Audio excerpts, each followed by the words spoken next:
انہوں نے اپنے نبی سے کہا ابعث لنا ملکا، ہمارے لیے بادشاہ مقرر کیجیے۔ اس سے معلوم ہوا کہ نبوت کا درجہ بادشاہت سے بلند ہوتا ہے، نبی ہوتا ہے جو بادشاہ مقرر کرتا ہے۔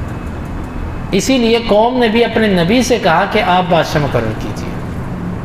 اور یہاں سے یہ بات بھی سمجھ آتی ہے کہ بادشاہت یہ اپنے اختیار میں نہیں ہے کہ لوگ جسے چاہیں بادشاہ بنا دیں۔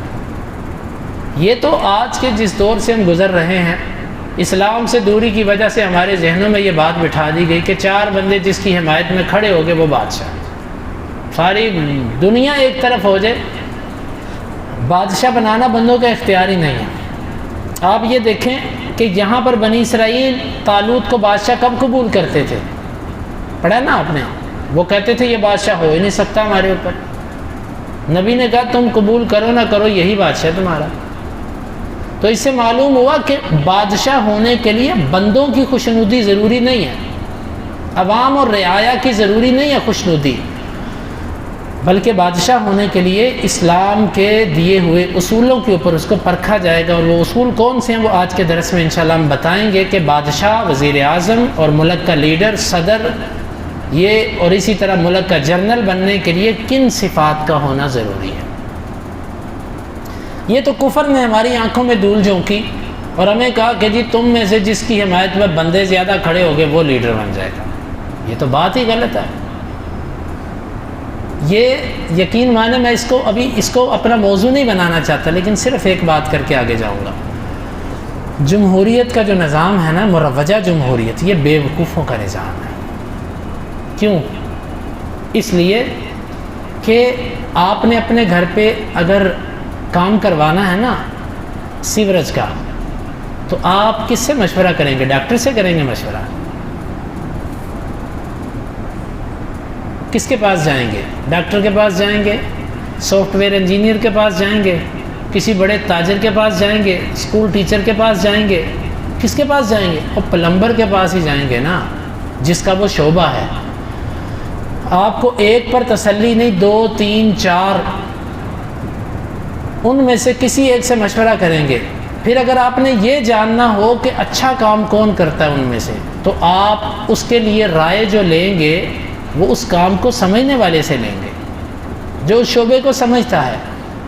لیکن اگر آپ راہ گیر سے پوچھیں گے کہ جی کس سے کام کروائیں، کہے گا مجھے کیا پتا کس سے کرواؤ، کہیں گے نہیں ان 3 پرچیوں میں سے ہم نے نام لکھے ہیں، کسی ایک کی پرچی تم لازمی ڈالو۔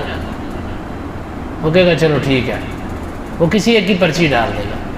ملک کے لیے وزیر اعظم منتخب کرنے کے لیے ووٹ وہ بھی دیتا ہے جس کو اپنا نام نہیں لکھنا آتا، ووٹ وہ بھی دیتا ہے کہ جو جاہل ہے، اس بے وقوف ہے، عقل نہیں ہے اس کو۔ لیکن افسوس یہ ہے، حالانکہ ملک کا اگر وزیر اعظم آپ نے منتخب کرنا ہے تو اس کے لیے ووٹ دینے کا معیار اور اس کی اہلیت بھی طے ہونی چاہیے کہ کس قسم کا بندہ ووٹ دے سکتا ہے۔ آپ جمہوریت لانا چاہتے ہیں آپ لائیں، لیکن جمہوریت کو جانوروں والی جمہوریت سے جدا کیجیے۔ آپ خود اپنے گھر کے اندر کوئی کام کرنا ہو تو آپ جھاڑو دینے والے سے مشورہ کریں گے، اس کی رائے لیں گے۔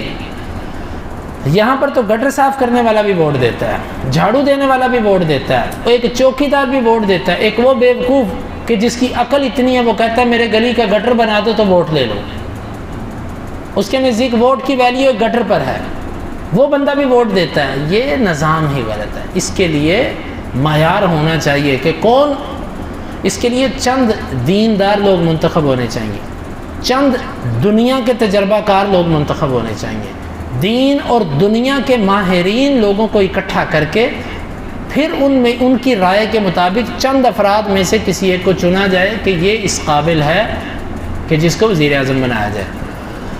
عوام مانے یا نہ مانے، جائے بھاڑ میں عوام، کوئی فائدہ نہیں عوام کو منوانے کا اس سلسلے میں۔ اور پھر افسوس یہ ہے کہ عوام جس کا ووٹ ڈالتی ہے نتیجہ اس کے الٹ نکلتا ہے، پھر شور پڑ جاتا ہے دھاندلی ہوئی ہے، دھاندلی ہوئی ہے۔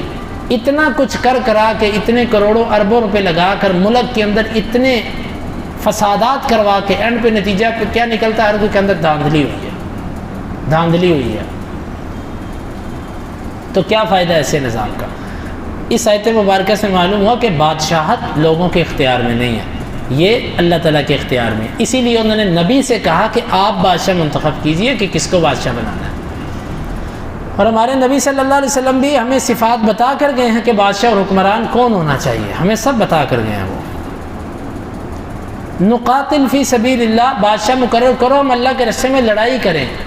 اس سے معلوم ہوا کہ بادشاہ کا اصل کام ہوتا ہے اللہ کے راستے میں جہاد کرنا، اور جو بادشاہ اتنا بزدل ہو کہ وہ سب کچھ ہی لکھ کر دیتا جائے، سب کچھ ہی مانتا جائے، یہ تو نااہل آدمی ہے، یہ تو اس قابل نہیں کہ اس کو لیٹرینوں پر بٹھایا جائے، اس کو ملک کی کرسی پر کون بٹھاتا ہے؟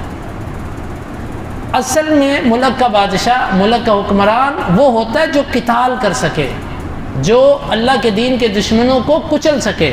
نقاتل فی سبیل اللہ، بادشاہ اس لیے مانگ رہے ہیں تاکہ ہم اللہ کے راستے میں لڑائی کریں۔ اور یہاں سے یہ بھی معلوم ہوا کہ اگر انسان کسی چیز کا مطالبہ کرے تو ساتھ اس کی وجہ بھی بیان کرے کہ میں یہ مطالبہ اس لیے کر رہا ہوں، تاکہ بات جلدی قبول ہو سکے۔ انہوں نے کہا ہم بادشاہ چاہتے ہیں، لیکن چاہنے کی وجہ یہ کہ ہم اس کی چھتری کے نیچے قتال کر سکیں۔ اور یہ بات بھی معلوم ہوئی کہ قتال امیر اور بادشاہ کی اجازت کے ساتھ ہوتی ہے، اس کے جھنڈے کے نیچے ہوتی ہے، اس کے بغیر نہیں ہوتی۔ ہاں جو دفاعی جہاد ہے، ایک ہوتا ہے اقدامی جہاد، اٹیک کرنا کسی پر، یہ اس کے لیے ضروری ہے کہ آپ کے پاس خلیفہ، امیر، وزیر اعظم، یہ سب آپ کی جو ہے وہ قیادت پر ہوں۔